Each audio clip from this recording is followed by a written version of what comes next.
History by Alam sir চ্যানেলে সবাইকে স্বাগত জানাই। ক্লাস 10 দশম শ্রেণীর একটা ক্লাস অলরেডি করেছি। আজ আমাদের দ্বিতীয় ক্লাস 10 এর প্রথম অধ্যায়ে তোমাদের আছে ইতিহাসের ধারণা। সেই ইতিহাসের ধারণার মধ্যে আমরা জেনেছি ইতিহাস কি, আমরা জেনেছি আধুনিক ইতিহাস চর্চার বৈচিত্র্যগুলো কি কি এবং আধুনিক ইতিহাসের বিভিন্ন শাখাগুলি কি কি সেই সম্বন্ধে। আজ আমরা জানবো আধুনিক ইতিহাস চর্চার উপাদান ব্যবহারের পদ্ধতিগুলি কি কি। অতএব শুরু করা যাক আমাদের প্রথম অধ্যায়ের দ্বিতীয় ক্লাস।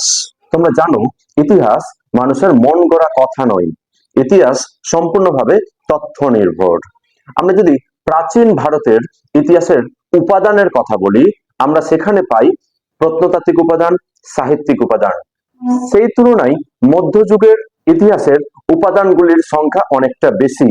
তার তুলনায় আধুনিক ভারতের ইতিহাসের উপাদানগুলির সংখ্যা আরো বেশি। এই আধুনিক ভারতের ইতিহাসের উপাদান আলোচনা করতে গেলে অনেকগুলি উপাদান পাওয়া যায়। তার মধ্যে আলোচনার খাতিরে আমরা এই উপাদানকে 4টি ভাগে ভাগ করে থাকি। আধুনিক ভারতের ইতিহাস চর্চার উপাদানগুলির 1 নম্বর প্রথম উপাদান হচ্ছে সরকারি নথিপত্র। সরকারি নথিপত্র বলতে সরকারের বিভিন্ন আদেশ, উদ্যোগ, পদক্ষেপ, প্রতিবেদন প্রভৃতিকে বোঝায়। সরকারি এই নথিপত্রগুলিকে সংরক্ষণ করে রাখার প্রচলন শুরু হয়েছিল মোগল আমলে এবং সেটি ব্রিটিশ আমলে অনেকটাই বেড়েছিল। ভারতে ব্রিটিশ আমলে এই সরকারি নথিগুলোকে একটি ঘরে বা একটি অফিসে সংরক্ষণ করে রাখা হতো। এই যে সরকারি নথিপত্র সংরক্ষণের গৃহ, সেটিকে বলা হয় মহাফেজখানা। ভারতের জাতীয় মহাফেজখানা রয়েছে নিউ দিল্লিতে। এছাড়াও আমরা কলকাতা, চেন্নাই, বোম্বাই বিভিন্ন জায়গায় আমরা এই সরকারি নথিপত্রের গৃহ অর্থাৎ মহাফেজখানা পেয়ে থাকি। তোমরা জানো 1933 খ্রিস্টাব্দ ভারতে ব্রিটিশ সরকার হান্টার কমিশন গঠন করে। সেই হান্টার কমিশনও একটি সরকারি নথিপত্রের মধ্যে পড়ে এবং এই হান্টার কমিশন থেকে আমরা তখনকার দিনের ভারতের শিক্ষা ব্যবস্থা, সংখ্যালঘুদের অবস্থা প্রভৃতি তথ্য পেয়ে থাকি। এরপরে আমরা যদি বলি 1860 খ্রিস্টাব্দের নীল কমিশনের কথা, সেটিও একটি সরকারি নথিপত্র এবং এই নীল কমিশনের রিপোর্ট থেকেও আমরা নীল চাষীদের উপরে নীলকর সাহেবদের অত্যাচারের বর্ণনা, এছাড়া নীল চাষ কিভাবে ভারতীয় অর্থনীতিকে আঘাত করেছিল সেই রিপোর্ট পেয়ে থাকি। এছাড়াও ব্রিটিশ আমলের বিভিন্ন পুলিশ বিভাগ, গোয়েন্দা বিভাগ প্রভৃতির যে রিপোর্টগুলো সেগুলো সরকারি নথিপত্রের মধ্যে পড়ে থাকে। এই গোয়েন্দা বিভাগের রিপোর্টের মধ্যে যেমন আছে নিক্সন রিপোর্ট, জেমস ক্যাম্বেল কার রিপোর্ট, সিডিশন কমিশন রিপোর্ট ইত্যাদি। এগুলো থেকেও তখনকার দিনের বা সমকালীন ব্রিটিশ ভারতের অবস্থার কথা জানা যায়। ছোট্ট উদাহরণ দিলে এই সরকারি নথিপত্র বোঝা অনেকটা সহজ হয়ে যাবে। ধরো 200 বছর আগে আমাদের বাংলায় একটি বড় মহামারী হয়েছিল। সেই মহামারীতে প্রচুর মানুষের মৃত্যু হয়েছিল, মানুষের আর্থিক ক্ষতি হয়েছিল। সেই মহামারীর কথা সরকারি নথিপত্রে থাকা উচিত কিনা? অবশ্যই থাকা উচিত। অবশ্যই সমকালীন আমরা যদি রিপোর্ট গুলো পেয়ে নিই, আমরা যদি সরকারি কাগজপত্র গুলো পেয়ে নিই, সেখান থেকে আমরা তখনকার অবস্থার কথা জানতে পারবো। এছাড়া সরকারি দপ্তর থেকে লেখা কোনো চিঠিপত্র যদি অন্য কোনো সরকারি দপ্তরের আধিকারিককে লেখা হয়ে থাকে, বা ধরো কোনো রাজনৈতিক নেতা বা কোনো গুরুত্বপূর্ণ ব্যক্তি যদি সরকারকে, ব্রিটিশ সরকারকে কোনো চিঠি লিখে থাকেন, সেই চিঠি থেকেও আমরা তখনকার দিনের অনেক গুরুত্বপূর্ণ তথ্য পেয়ে থাকি। অতএব এই চিঠিপত্রটাও সরকারি নথিপত্রের অন্তর্ভুক্ত। যেমন ধরো মহাত্মা গান্ধী ব্রিটিশ সরকারকে 93 বা 93টি চিঠি লিখেছিলেন। একইভাবে ব্রিটিশ সরকার মহাত্মা গান্ধীকে 48টি চিঠি লিখেছিলেন। এই চিঠিপত্রগুলো থেকেও আমরা তখনকার দিনের কথা জানতে পারি। এগুলো সরকারি নথিপত্রের অন্তর্ভুক্ত। নেক্সট, আধুনিক ভারতের ইতিহাস চর্চার দ্বিতীয় গুরুত্বপূর্ণ উপাদান হচ্ছে আত্মজীবনী ও স্মৃতিকথা। এই আত্মজীবনী এবং স্মৃতিকথা, আত্মজীবনী কাকে বলে? আত্মজীবনী অর্থাৎ কোনো ব্যক্তি তার নিজের জীবনের উপরে যদি কোনো গ্রন্থ লিখে গিয়ে থাকেন তবে তাকে বলা হচ্ছে আত্মজীবনী। স্মৃতিকথা অর্থাৎ যদি কোনো ব্যক্তি তার স্মৃতি মন্থন করে অর্থাৎ মনে রাখা বিষয়গুলোর উপরে বা তার অভিজ্ঞতার উপরে কোনো গ্রন্থ লিখে রাখেন বা অন্য কেউ কোনো বিখ্যাত ব্যক্তির জীবনের অভিজ্ঞতাগুলো লিখে রাখেন বা স্মৃতির কথা লিখে রাখেন, সেগুলোকে বলা হচ্ছে স্মৃতিকথা। এই যে আত্মজীবনী এবং স্মৃতিকথা, এগুলো আমাদের আধুনিক ভারতের ইতিহাস চর্চার একটি গুরুত্বপূর্ণ উপাদান। আধুনিক ভারতের এই আত্মজীবনী ও স্মৃতিকথার মধ্যে উল্লেখযোগ্য হলো বিপিন চন্দ্র পালের লেখা ৭০ বৎসর, রবীন্দ্রনাথ ঠাকুরের লেখা জীবন স্মৃতি, সরলা দেবী চৌধুরানীর লেখা জীবনের ঝরা পাতা, মহাত্মা গান্ধীর লেখা the story of my experiment with truth, Netaji Subhash Chandra বসুর লেখা অ্যান ইন্ডিয়ান পিলগ্রিম, জওহরলাল নেহরুর লেখা অ্যান অটোবায়োগ্রাফি, ডক্টর রাজেন্দ্র প্রসাদের লেখা অ্যান অটোবায়োগ্রাফি বা আত্মকথা। এগুলো সবই আত্মজীবনী বা স্মৃতিকথার অন্তর্ভুক্ত। এর মধ্যে থেকে তোমাদের ক্লাস 10 এর সিলেবাসের মধ্যে তিনটি রয়েছে। প্রথম যেটি, সেটি হচ্ছে বিপিন চন্দ্র পালের লেখা আত্মজীবনী ৭০ বৎসর। বিপিন চন্দ্র পালের লেখা এই ৭০ বৎসর কেবলমাত্র একটি আত্মজীবনী নয়, এছাড়াও এটি ছিল সমকালীন সামাজিক ও সাংস্কৃতিক জীবনের দর্পণ। এই আত্মজীবনী থেকে আমরা তৎকালীন ভারতের সামাজিক সাংস্কৃতিক জীবনের কথা জানতে পারি। এটি রচনা করেন ১৯২৬ খ্রিস্টাব্দে। বিপিন চন্দ্র পাল যখন ৭০ বছর বয়সে পৌঁছান, সেই সময় তিনি ৭০ বছর বয়সে তার এই আত্মজীবনী রচনা করেন।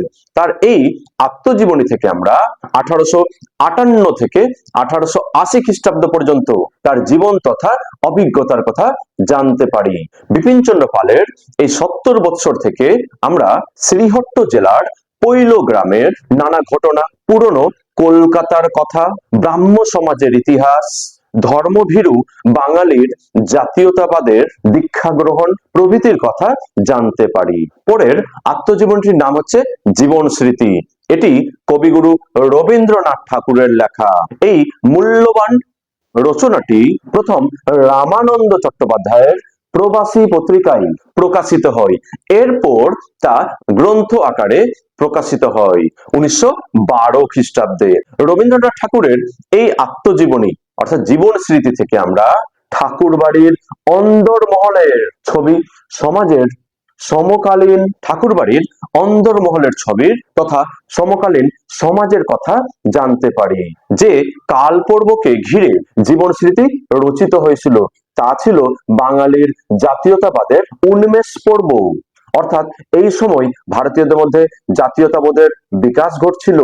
রবীন্দ্রনাথ ঠাকুর তার এই আত্মজীবনীতে স্বদেশী সহ বিভিন্ন রাজনৈতিক কর্মসূচিতে নিজের এবং ঠাকুর বাড়ির অন্যদের অংশগ্রহণের প্রত্যক্ষ অভিজ্ঞতার কথা লিখেছেন। পরের আত্মজীবনীটি হচ্ছে সরলা দেবী চৌধুরানীর লেখা জীবনের ঝরা পাতা। এই সরলা দেবী চৌধুরানী ছিলেন বাংলার নারী জাগরণের ইতিহাসে একটি উজ্জ্বলতম নক্ষত্র।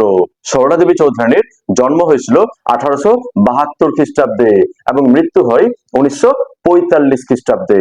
তিনি তার এই আত্মজীবনীতে সমকালীন ভারতের কথা তথা নারীর জাগরণের কথা লিখেছেন। সরলা দেবী চৌধুরানী সহিংস বিপ্লবের মাধ্যমে স্বাধীনতা অর্জনকে সমর্থন করতেন এবং তিনি নিজেও এই ধরনের সংগ্রামের সঙ্গে যুক্ত ছিলেন। মহারাষ্ট্রের শিবাজি উৎসবের অনুকরণে তিনি বাংলায় প্রতাপাদিত্য উৎসব চালু করেন, যেটি হয়েছিল ১৯০৩ খ্রিস্টাব্দে। এছাড়া তিনি লক্ষ্মীর ভান্ডার গঠন করেন। পরবর্তীতে ১৯১১ খ্রিস্টাব্দে ভারত স্ত্রী মহামণ্ডল গঠন করেন। আধুনিক ভারতের ইতিহাস চর্চার ৩ নম্বর গুরুত্বপূর্ণ উপাদান, সেটি হচ্ছে চিঠিপত্র। এই চিঠিপত্র আধুনিক ভারতের ইতিহাসের একটি গুরুত্বপূর্ণ উপাদান। তোমরা যদি দ্বিতীয় বিশ্বযুদ্ধ, যেটি তোমরা জানো ১৯৩৯ খ্রিস্টাব্দ শুরু হয়ে এবং ১৯৪৫ খ্রিস্টাব্দ পর্যন্ত চলে, এই দ্বিতীয় বিশ্বযুদ্ধের সময় প্রায় ১,৬০,০০,০০০ চিঠি আমেরিকাতেই লেখা হয়েছিল এবং সেগুলো বেশিরভাগই লিখেছিল কারা? সৈনিকেরা।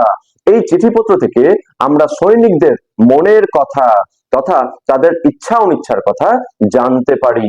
আমরা যদি ভারতের কথা বলি, 1928 খ্রিস্টাব্দে মুসৌরিতে থাকতো এক 10 বছরের মেয়ে ইন্দিরা। সে ইন্দিরাকে তার পিতা জওহরলাল নেহেরু চিঠি লিখেছিলেন এবং সেই চিঠিটি তার পরের বছর 1929 খ্রিস্টাব্দে গ্রন্থাকারে প্রকাশিত হয়, যার নাম letters from a father to his daughter. এই 23টি চিঠিতে জওহরলাল নেহেরু বর্ণনা করেছেন পৃথিবীর উৎপত্তি, জীবজন্তুর আবির্ভাব, আদিম মানুষের বিবর্তন, সমাজ, সভ্যতা, রাষ্ট্রের উদ্ভব, ধর্মীয় চেতনার উদ্ভব, রামায়ণ মহাভারতের যুগ সহ বিশ্ব ইতিহাসের নানা বিষয়।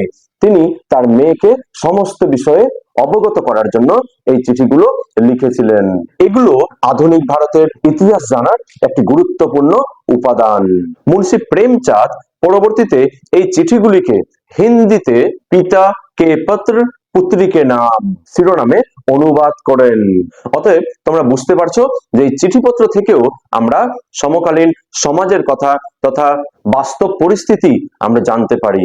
নেক্সট, আধুনিক ভারতের ইতিহাস চর্চার চতুর্থ 4 নম্বর গুরুত্বপূর্ণ উপাদান, সেটি হচ্ছে সংবাদপত্র এবং সাময়িক পত্র।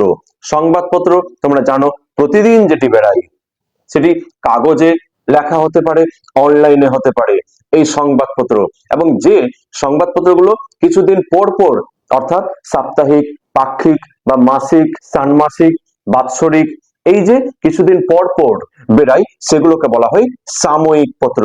এই সংবাদপত্র এবং সাময়িক পত্র আধুনিক ভারতের ইতিহাস জানার একটি গুরুত্বপূর্ণ উপাদান।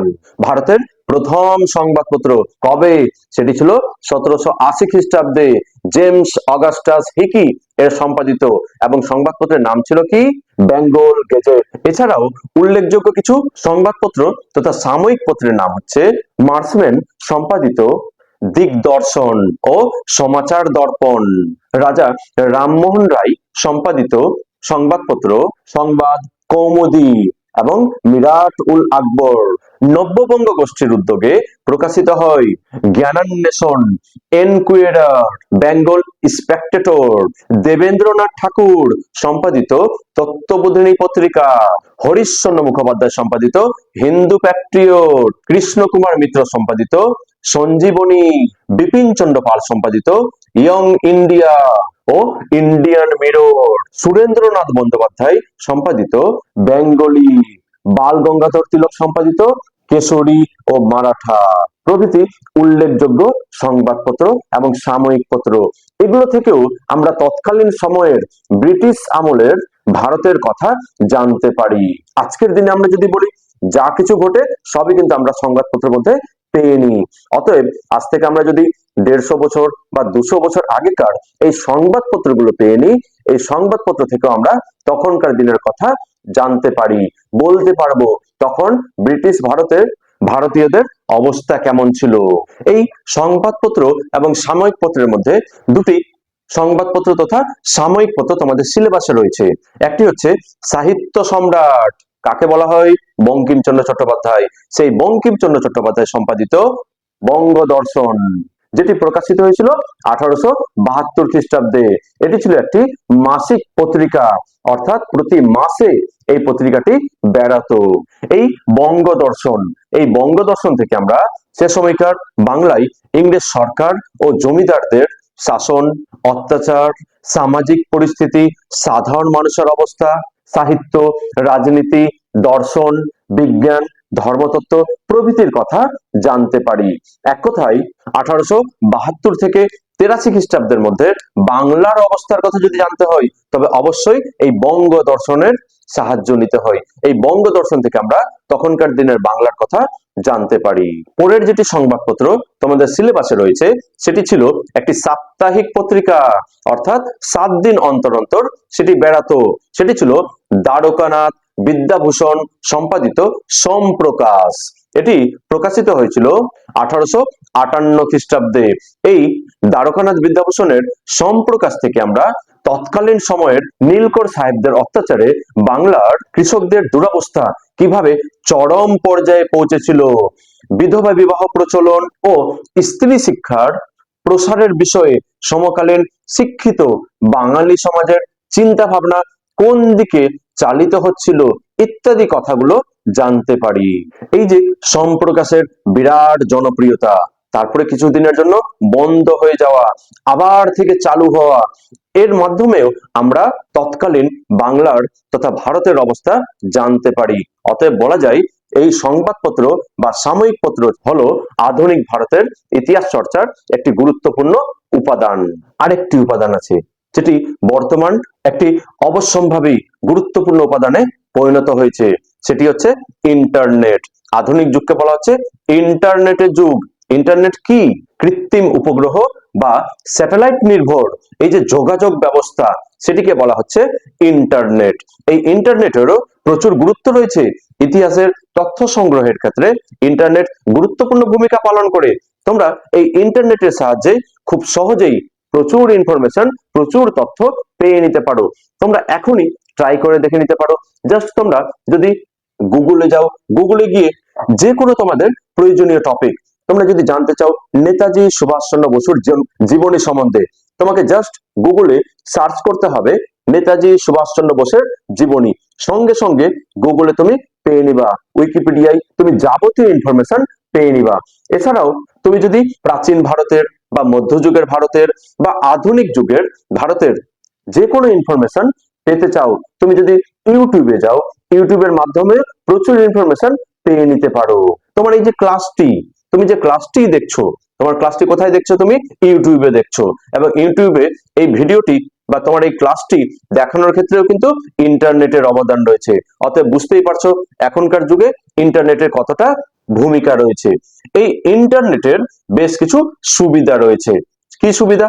সুবিধা হচ্ছে ইন্টারনেটের সহায়তায় অতি সহজে, স্বল্প ব্যয়ে, ঘরে বসে যাবতীয় তথ্য পেয়ে যাচ্ছ। অর্থাৎ খুব সহজেই মোবাইলে বা কম্পিউটারে, ল্যাপটপ বা ডেস্কটপেই তুমি যাবতীয় ইনফরমেশন পেয়ে নিচ্ছ। তোমাকে বাইরে যেতে হচ্ছে না, খরচ খুবই কম, এবং টাইপ করা মাত্রই নিমেষেই সেই ইনফরমেশনটা চলে আসছে। এখনকার যুগে এই ইন্টারনেটের প্রচুর সুবিধে, কিন্তু তার সঙ্গে সঙ্গে আবার কিছু অসুবিধেও আছে। তোমাকে সেই অসুবিধার কথাও মাথায় রাখতে হবে। এই ইন্টারনেটে পাওয়া তথ্য কতটা নির্ভরযোগ্য তা যাচাই করা দরকার। অনেক সময় বিভিন্ন ওয়েবসাইটে পৃথক ও পরস্পর বিরোধী তথ্য পাঠকদের সামনে বিভ্রান্তি সৃষ্টি করে। একই তথ্যের উপরে বিভিন্ন জন বিভিন্নভাবে ব্যাখ্যা করে থাকেন। এর ফলে ছাত্রছাত্রীদের মনে বিভ্রান্তি সৃষ্টি হতে পারে। এছাড়া ইন্টারনেটে অনেকে ফেমাস হওয়ার জন্য, বিখ্যাত হওয়ার জন্য অনেক সময় প্রচুর মন গড়া তথ্য বা ভুল তথ্য আপলোড করে দেয়। অতএব ইন্টারনেটের অসুবিধাও রয়েছে। অর্থাৎ এক কথায় বলতে গেলে ইন্টারনেটের পাওয়া তথ্যকে অবশ্যই প্রথমে যাচাই করে নিতে হবে, যাচাই করার পরেই সেটিকে ব্যবহার করতে হবে। অতএব আজকের ক্লাসে তোমরা বুঝতে পারলে আধুনিক ভারতের ইতিহাস চর্চার উপাদানগুলি হচ্ছে চারটি। প্রথম উপাদান সরকারি নথিপত্র, 2 নম্বর উপাদান আত্মজীবনী ও স্মৃতিকথা, 3 নম্বর উপাদান চিঠিপত্র, 4 নম্বর উপাদান সংবাদপত্র ও সাময়িক পত্র। এবার তোমাদের সিলেবাসে আত্মজীবনের মধ্যে ছিল বিপিন চন্দ্র পালের লেখা 70 বৎসর, রবীন্দ্রনাথ ঠাকুরের লেখা জীবন স্মৃতি, এবং সরলা দেবী চৌধুরানীর লেখা জীবনের ঝরা পাতা। আর এই সংবাদপত্র বা সাময়িক পত্রের মধ্যে ছিল দুটো সংবাদপত্র, বঙ্কিমচন্দ্র চট্টোপাধ্যায়ের সম্পাদিত বঙ্গদর্শন এবং দ্বারকানাথ বিদ্যাভূষণের সম্পাদিত সম্প্রকাশ। এছাড়াও আমরা আধুনিক উপাদান অর্থাৎ ইন্টারনেটের সুবিধা অসুবিধাগুলো সম্বন্ধে জানলাম।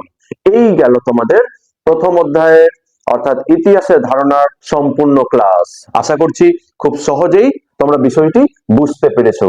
Thank you for watching.